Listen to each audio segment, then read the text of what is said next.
कर्नाटक के गोकर्ण के पास एक जंगल में 40 साल की रूसी महिला नीना कुटीना, जिसे मोही के नाम से भी जाना जाता है, अपनी 2 बेटियों के साथ रह रही थी।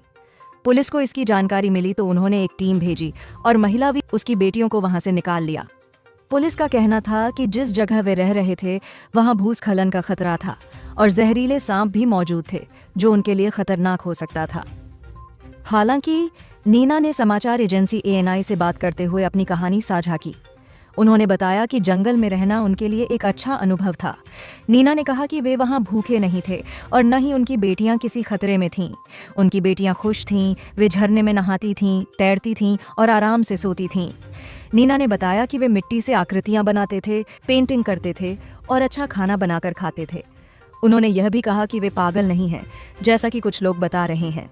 नीना का कहना है कि वह प्रकृति से प्यार करती हैं और इसीलिए उन्होंने करीब 20 देशों के जंगलों में समय बिताया है। उन्होंने बताया कि यह गुफा घने जंगल में नहीं थी, बल्कि एक गांव के पास थी और वहां रहना खतरनाक नहीं था।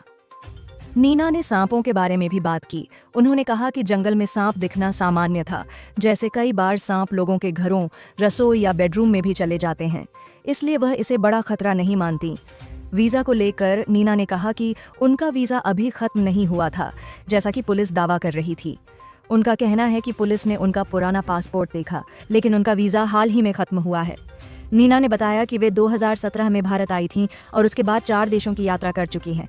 इस दौरान उनके बड़े बेटे की मृत्यु भी हो गई थी, जिसके बाद वे फिर भारत लौट आईं।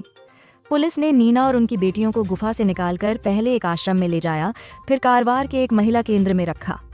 अब पुलिस नीना की जांच कर रही है और उनका कहना है कि नीना का वीज़ा कई साल पहले खत्म हो चुका था। अधिकारियों ने नीना और उनकी नाबालिग बेटियों को देश से निर्वासित करने की प्रक्रिया भी शुरू कर दी है। नीना की कहानी से पता चलता है कि वह प्रकृति के साथ एक साधारण और शांतिपूर्ण जीवन जीना चाहती थीं, लेकिन वीज़ा और सुरक्षा के मुद्दों ने उनकी इस जीवन शैली को प्रभावित किया है। अब यह देखना होगा कि इस मामले में आगे क्या होता है।